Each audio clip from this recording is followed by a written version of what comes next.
हरे कृष्ण. आपल्या सर्वांचं स्वागत आहे. आपण आता एका सुंदर विषयावर चर्चा करणार आहोत.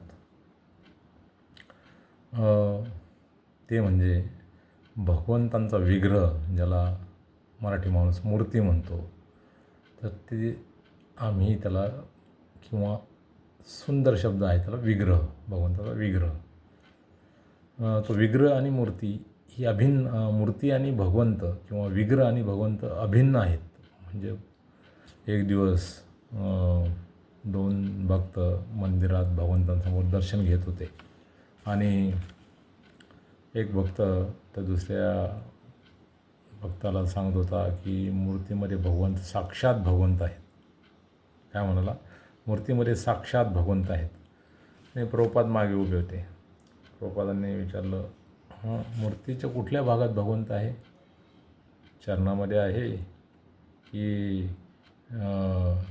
वक्षस्थळामध्ये भगवंत आहेत की मुखकमलामध्ये भगवंत आहेत? तो भक्त गांगरला, त्याला काय उत्तर देता येईना.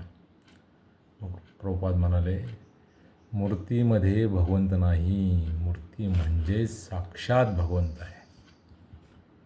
तर हे समजून घेतलं पाहिजे की मूर्ती, भगवंताची मूर्ती आणि भगवंत किंवा भगवंताचा विग्रह आणि भगवंत हे वेगळे नाही, एकच आहेत. तर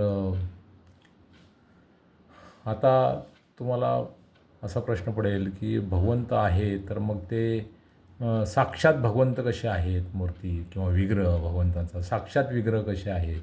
भगवंत कसे आहेत? तर एका कॉलेजच्या मुलाने मला हा प्रश्न विचारला की भगवंतांची मूर्ती किंवा भगवंताचा विग्रह, त्याला आपण विग्रहच म्हणूया आता, तर भगवंताचा विग्रह आणि भगवंत हे अभिन्न आहेत, म्हणजे एकच आहेत, हे कसं काय? तुम्ही काही याचे पुरावे देऊ शकता का? खूप इंटरेस्टिंग हा प्रश्न होता आणि त्यावर मी विचार करायला लागलो आणि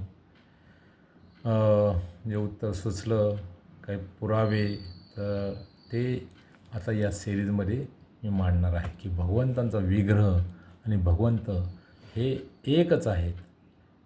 आणि ते कसे आदान प्रदान करतात, कशा भगवंत लीला करतात, वेगवेगळ्या ठिकाणी कशा लीला केल्या आहेत.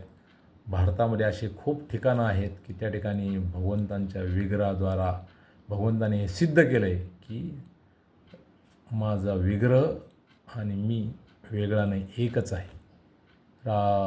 अशा बऱ्याच घटना भारतामध्ये घडलेल्या आहेत. त्यातल्या काही घटनांचा आपण जरूर या ठिकाणी चर्चा करू.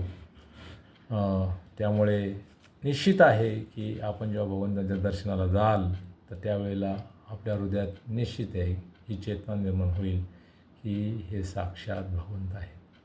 आणि त्या भावनेमध्ये आपण भगवंताचं दर्शन घ्याल आणि तुम्ही त्या भावनेमध्ये दर्शन घेतलं भगवंतांचं, तर तेच या लेक्चरच्या सिरीजचं सार्थक आहे.